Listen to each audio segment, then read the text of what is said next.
अरे बहू रानी तो सारा सारा दिन कमरे में बंद रहती है, कोई काम भी नहीं। मैं तो बोर हो जाती हूँ, क्या करूँ। तभी मीना की सहेली रीना उससे मिलने आती है। अरे मेरे घर का भी यही हाल है, बेटा ऑफिस और बहू कमरे में बंद, समय काटे नहीं कटता। लेकिन अब सच मानो तो वक्त ही नहीं है कि वक्त से रोटी भी खा लूं। अरे बहन मुझे भी बता दे कौन सा जादू चलाया है, मैं भी अब जिंदगी के बचे कुचे दिन आराम से काट लूं। दीवारें देख देख कर तो बोर हो गई हूँ मैं। रीना मीना को एक स्मार्टफोन देती है। ये ले, ये है वो छड़ी जो जादू करती है। इसमें मैंने तेरा फेसबुक अकाउंट भी बनाया है, एंजल प्रिया के नाम से। बस अब यहाँ दोस्त बना और सबसे बातें कर। सास को पहले तो उतना समझ नहीं आता है, लेकिन धीरे धीरे वो उसकी आदत डाल लेती है। माँ जी जल्दी से खाना खा लीजिए, मुझे थोड़ा काम है। अरे तू जा, मैं खा लूंगी, अभी वक्त नहीं है। और सासू माँ मोबाइल में मुंह गड़ाए जवाब दे देती है। बहू समझ ही नहीं पाती और वहाँ से कमरे में चली जाती है। अचानक सास को किसी प्यारी पिंकी की फ्रेंड रिक्वेस्ट आती है। अरे वाह, ये तो कोई प्यारी सी लड़की लगती है, बात करती हूँ। सास फ्रेंड रिक्वेस्ट अपनाकर बात करने लगती है। अब क्या था, सास सारा दिन उस सहेली से बात करती, अपनी कहती उसकी सुनती। एक दिन सास फोन पर ही सरगड़ाए। अरे बहू जरा मंदिर के लिए थाली सजा दे, आज कीर्तन है। बहू फोन पर किसी को मैसेज टाइप करते कहती है, माँ जी क्या है, अब मुझे क्या पता कि आपको कौन कौन से भगवान की पूजा करनी होती है।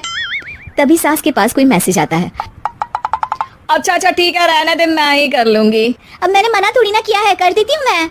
अब मैंने भी बोला ना कि थोड़ी देर में बात करती हूँ, तो मैं ही कर लेती हूँ, तू जा अपने कमरे में। बहू वहाँ से चली जाती है। सास मंदिर पहुँचती है और मंदिर की सीढ़ियों पर बैठकर सास फोन पर लिखती है। अरे मेरी बहू सारा दिन अपने कमरे में बैठी रहती है।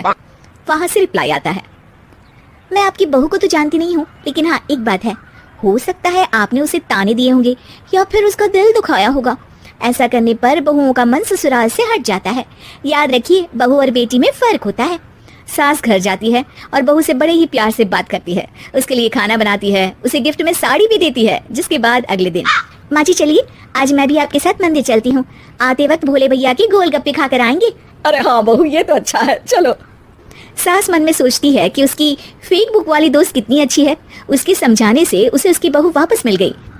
वो बहू को अपनी दोस्त के बारे में बताने का सोचती है, लेकिन फिर चुप हो जाती है। बहू फोन पर टाइप करती है, मेरी सास मुझे नौकरानी समझती है, एक गिलास पानी तक खुद नहीं लेती। मन तो करता है कि बोल दूं मैं बहू हूँ, कोई नौकरानी नहीं।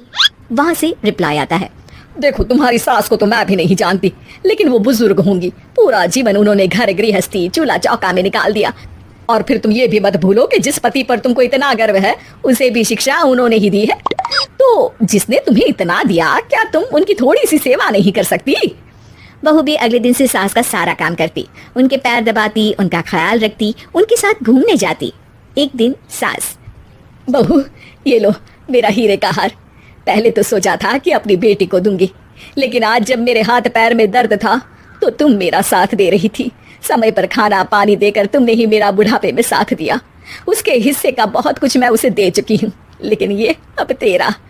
बहू तो ये देखकर खुशी से उछल ही जाती है।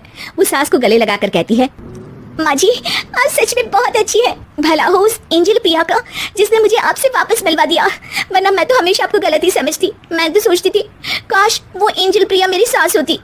क्या नाम लिया बहू? एंजल प्रिया तेरी फेसबुक फ्रेंड है? हाँ माँ जी, वो बहुत अच्छी है, उन्होंने ही मुझे बताया कि सास की कीमत क्या होती है। अरे बहू कहीं तू प्यारी पिंकी तो नहीं? जी माँ जी, मैं ही हूँ प्यारी पिंकी। क्यों? सास बहू को गले लगाकर कहती है, मैं भी यही सोचती थी कि काश प्यारी पिंकी मेरी बहू होती। शुक्रिया बहू। सासू माँ, शुक्रिया तो हम दोनों को फेसबुक और सोशल मीडिया का करना चाहिए, जिसने हम दोनों को एक दूसरे से दिल से मिला दिया। अब तक दोनों को समझ आ गया था कि जो खुशी वो बाहर ढूंढ रहे थे, सच में तो